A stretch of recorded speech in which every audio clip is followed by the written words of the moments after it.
Pemirsa, kita masih di acara Public Interest yang kali ini membahas tentang membangun sistem jaminan sosial. Tadi Mbak Dina Wisnu telah menyampaikan perspektif secara luas konteksnya dalam kehidupan bernegara.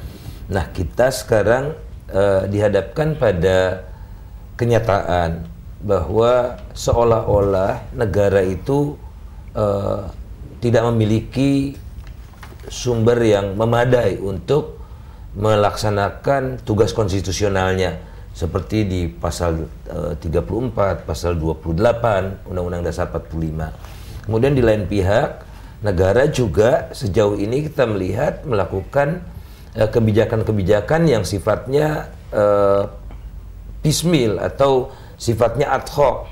Ada BLT, ada cash transfer, dan kegiatan-kegiatan lainnya yang ditengarai sangat tidak efektif, atau sebetulnya dana yang ada bisa dimanfaatkan dengan jauh lebih efektif dalam satu sistem yang terpadu, khususnya untuk menjamin agar seluruh warga negara Indonesia ini bebas dari kemiskinan gitu. Jadi dalam konteks ini seharusnya ada jelas-jelas upaya yang sistemik untuk mengentaskan orang miskin, bukan dalam tanda petik dengan cara-cara yang mungkin hanya marak kalau menjelang pemilu dan bersifat populis semata tapi kurang makna. Mas Ivan melihatnya seperti apa? Iya, mungkin perubahan mindset menjadi sangat penting ya. Dalam artian kalau selama ini dikatakan investasi ataupun dukungan, bantuan, termasuk jaminan sosial yang sebenarnya beneficiarnya atau penikmatnya itu kan minimal mayoritas dari kelompok menengah bawah gitu ya. Bahkan mungkin yang paling bawah. Itu kalau berpikir dengan paradigma lama sebagai investor misalnya atau pebisnis dan sebagainya, investasi untuk orang miskin itu sama dengan hanya untuk konsumtif ya sifatnya. Itu hanya dimakan, kemudian selesai, nggak ada akibat atau dampak yang katakanlah untuk kehidupan ekonomi menjadi lebih baik dan seterusnya. Tapi pengalaman di mancanegara itu mengatakan ada kemungkinan sebaliknya yang terjadi. Kita ambil contoh misalnya Malaysia sebagai jiran gitu ya. Dulu investasi untuk orang miskin dalam bidang pemberdayaan orang miskin itu sendiri, dalam bidang pendidikan, dalam bidang kesehatan dan sebagainya, itu lumayan besarnya dari segi persentase. Dan dampaknya setelah 20 tahunan itu terjadi pembalikan yang dahsyat dibandingkan dengan Indonesia yang mungkin secara istiqomah istilahnya, berkelanjutan itu tidak dilakukan ya. Repelita mungkin dulu ada, tetapi saya nggak tahu konsistensinya sampai di mana.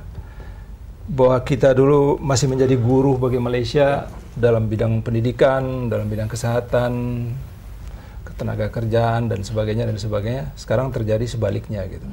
Jangan-jangan memang paradigmanya kita yang salah gitu. Bahwa investasi untuk atau bersama orang miskin itu sebenarnya dalam segi jangka menengah, apalagi jangka panjang, itu akan sangat produktif gitu. Mereka akan berdaya beli lebih. Orang miskin yang tidak didukung, anak-anaknya kemudian kurang gizi, artinya juga kurang pintar mungkin. Kemudian ada lingkaran setan yang akan terjadi, sehingga generasi ke depan itu juga akan bangsa Indonesia menjadi orang yang mungkin bodoh, bukan bodoh lah, kurang gizi, dan karena itu akan sulit untuk belajar dan seterusnya gitu. Mungkin ini yang perlu diperhatikan gitu. Jadi investasi yang sifatnya tadi ad hoc, yang sifatnya hanya untuk keuntungan sesaat, kemudian itu kan budaya instan yang sebenarnya sekarang ini makin menguat gitu ya. Tapi partai politik tidak bisa hidup berlama-lama. Iya, itu persoalan juga. Investasi untuk sesuatu yang dia bisa hasilkan supaya dia bisa terpilih kembali. Bagaimana menyiasati agar isu-isu seperti ini ada tetap di permukaan menghadapi era demokrasi yang menurut saya bukan kontraproduktif, tapi bagaimana kita memanage di era demokrasi dengan terus mengangkat sehingga isu-isu seperti ini terangkat ke permukaan dan betul-betul dilaksanakan, Mas Ivan. Iya, iya. Itu ada dua persoalan sebenarnya. Persoalan regulasi terkait dengan keberlanjutan partai politik itu sendiri.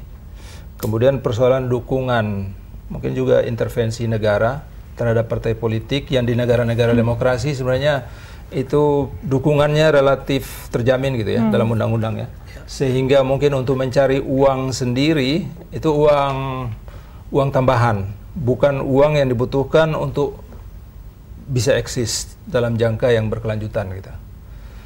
Saya nggak tahu bagaimana mulainya, tapi intinya sebenarnya kalau kita mau, Indonesia kan relatif kaya, bahkan dalam hal-hal tertentu sangat kaya raya.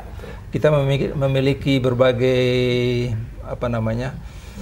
keunggulan, mulai dari pasar, mulai dari sumber daya alamnya, sumber daya manusia dari sekian ratus juta ini sebenarnya pasti sekian persen ada itu.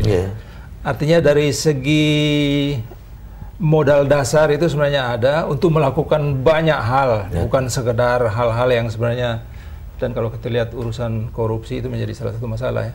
Banyak uang yang dikorupsi yang sebenarnya kalau urusan memberikan partai politik semacam jaminan supaya mereka bisa hidup tanpa harus mencari uang sendiri, kemudian membebani para calon legislatif, calon pemimpin yang harus membayar sekian juta dan sekian miliar, dan kemudian setelah terpilih atau menduduki jabatan tertentu dia harus berusaha supaya modalnya kembali dan sebagainya. Itu kehidupan yang tidak sehat itu.